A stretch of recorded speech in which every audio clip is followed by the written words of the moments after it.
In today's lesson, we're going to be looking at array lists. Specifically, we're going to look at how to use an enhanced for loop with array lists.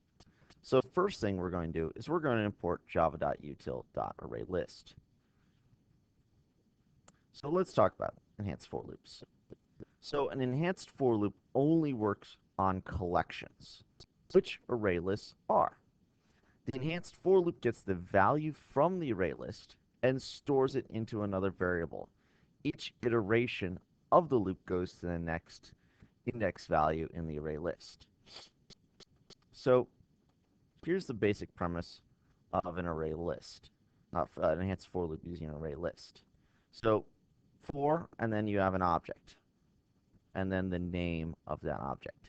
Now notice it's an actual object of the object type, because whenever you get something from an array list, it's always an object. So object, the name, colon, and then the name of your array list. So here's an example. For bank account, array value, array list. This only works because array list, this one, is generified to being a bank account. This top one is not generified. So let's demonstrate using an integer. The integer class is a wrapper class of int. So I create an array list and I add some elements. So we're going to make an enhanced for loop that's going to print out the array. So nothing fancy here. So I'll print out a brace for object, the array value.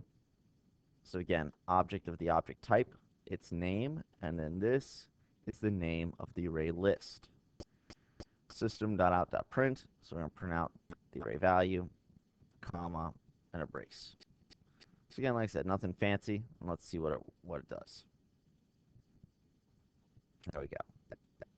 Like I said, it's got a problem because it has that last comma, but no biggie, we're not really worried about that right now.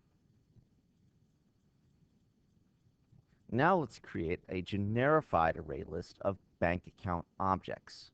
So you can see my array list is generified. So it now holds bank account objects. So when I get a value from my bank account array list BA, it returns bank account objects. It doesn't return objects of the object class. It returns objects of the bank account class. So now my enhanced for loop, look, I actually can say it's a bank account. So BA value is actually a bank account object. And I'm getting that from my array list BA. And so I'll print it out. And you can see it here. There's my bank accounts. Now, note, if you make a change to the array value, it doesn't actually change the values in the array list. This is because we assigned a new reference to array to refer to.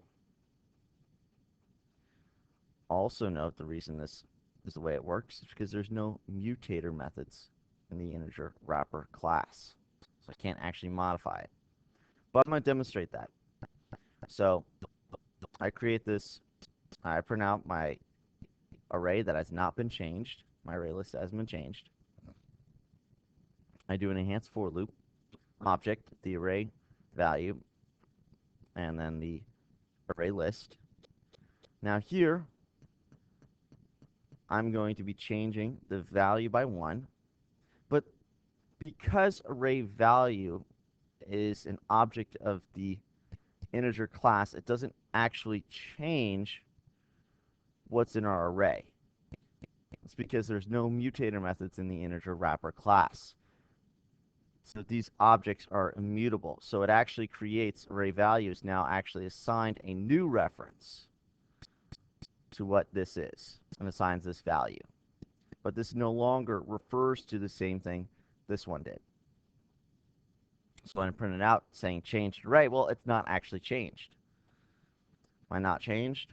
Am I changed? They didn't change because I can't actually change my integer objects because they're immutable. But my bank account objects, I can.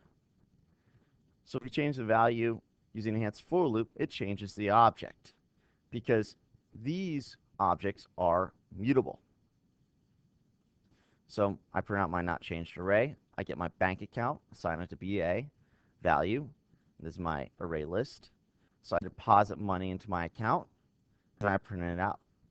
And you'll notice it is changed. So whether your values inside your array list are changed or not depends upon whether the object that you're working with is mutable or immutable. The integer wrapper class is immutable. Our bank account object was mutable. And that is the end of this lesson.